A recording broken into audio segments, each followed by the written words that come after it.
Hello, this is Jana, and welcome to Story Nori. We are here with an amusing story from the Punjab in the north of India. We know we have lots of listeners in India, so to all of you, I'd just like to say, Hamari dua hai, aap hamesha khush raho, meaning, we wish you happiness always. The Greedy Bear. Once upon a time, a poor woodman and his wife lived in a tiny hut close to the orchard of a rich man. So close that the branches of a pear tree hung right over the cottage yard. It was agreed between the rich man and the couple that if any of the fruit fell into the yard, the couple were to be allowed to eat it. So you may imagine with what hungry eyes they watched the pears ripening, and prayed for a storm of wind or a flock of flying foxes or anything that would cause the fruit to fall.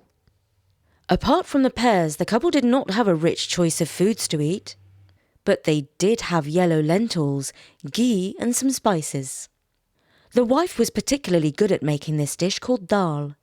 What an appetizing smell it had, to be sure. The woodman gobbled it up as soon as it was ready. But one day his wife said, "No, not until you fetch some dry wood, off you go." So off he went into the forest and began to hack and saw away at the wood, and with each cut he seemed to smell the savoury dal. Just then a bear came swinging by, with its great black nose tilted in the air and its little keen eyes peering about, for bears, though good enough fellows on the whole, are just dreadfully inquisitive. "Peace be with you, friend," said the bear.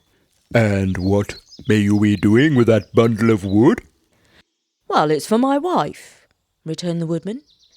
"Fact is," he added confidentially, smacking his lips, "she has made such wonderful dal for dinner, and if I bring in a good bundle of wood, she's pretty sure to give me a plentiful portion.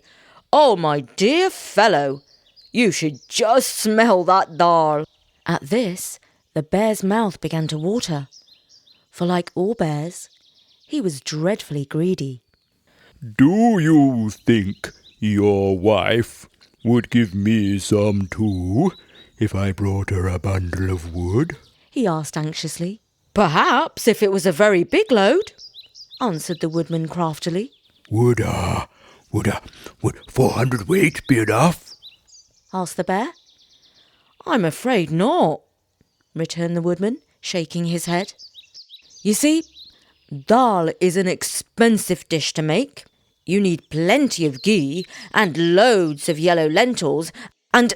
Would 800 be enough?" "Let's say half a ton, and it's a bargain," said the woodman. "Half a ton is a lot." "Well, there is saffron in the dal," remarked the woodman casually, which wasn't actually true, because saffron is terribly expensive. The bear licked his lips, and his little eyes twinkled with greed and delight. "Well, it's a bargain. Go home, smartish, and tell your wife to keep that dal hot.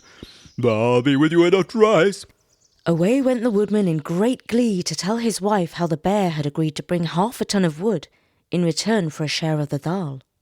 Now his wife said, "That bear will surely be greedy, like all bears, and eat your supper if you aren't careful, dear husband." At this the woodman became quite pale. "Oh, in that case, we had better begin now and have a fair start." So without further ado, they sat down on the floor with a brass pot full of dal between them and began to eat as fast as they could. "Remember to leave some for the bear," said the wife to the husband, speaking with her mouth crammed full. Certainly, he replied, helping himself to another handful. "My dear," cried the husband a little later, with his mouth so full that he could hardly speak, "remember the poor bear." "Of course, my love," returned the wife, taking another mouthful. So it went on till there was not a single grain left in the pot.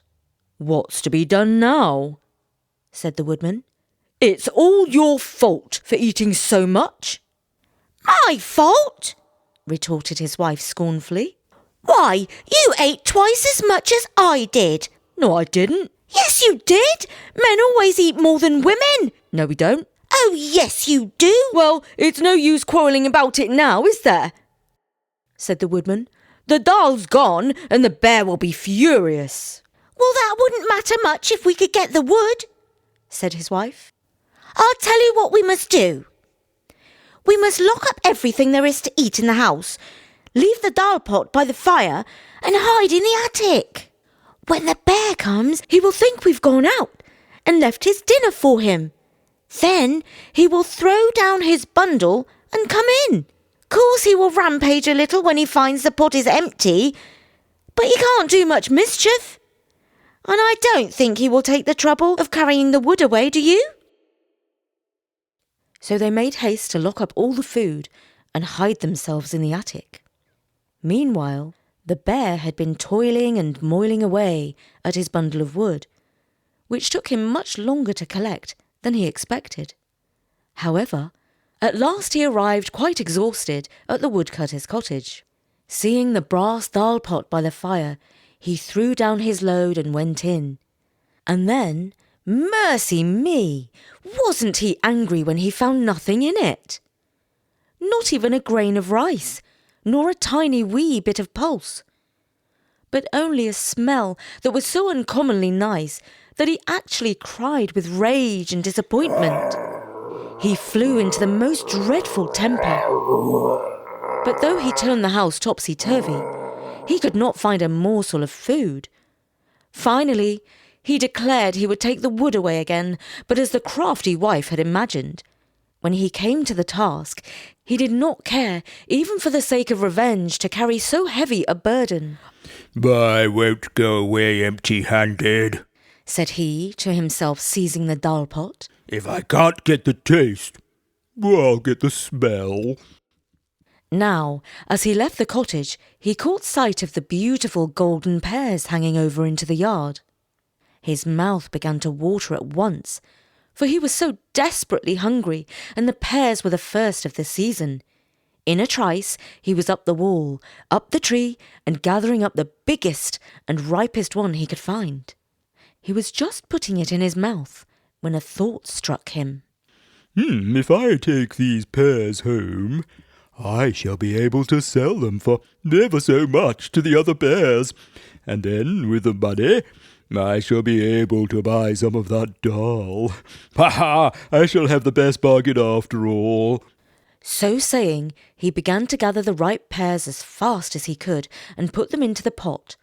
But whenever he came to an unripe one, he would shake his head and say, No one would buy that. Yet it is a pity to waste it. So he would pop it into his mouth and eat it, making wry faces, as if it was very sour. Now all this time, the woodman's wife had been watching the bear through a crack and holding her breath for fear of discovery. But at last, what with the attic being rather dusty, just as the pot was quite full of golden ripe pears, out she came with the most tremendous sneeze you ever heard. Achoo! The bear, thinking someone had fired a gun at him, dropped the pot into the cottage yard and fled into the forest as fast as his legs would carry him. So the woodman and his wife got the dal, the wood, and the lovely pears. But the poor bear got nothing but a very bad stomachache from eating unripe fruit. And that was the story of the greedy bear, though perhaps it was the two humans that were more greedy. In fact, I feel a bit sorry for that hungry bear. And I just want to give a special shout out to Sarah from India, who is visually and hearing impaired. She reads our stories using a braille display called Orbit Reader. So Sarah, thank you so much for reading our stories, and we wish you every happiness. Humari dua hai, aap hamesha khush raho. From me, Jana, at storynori.com. Bye for now.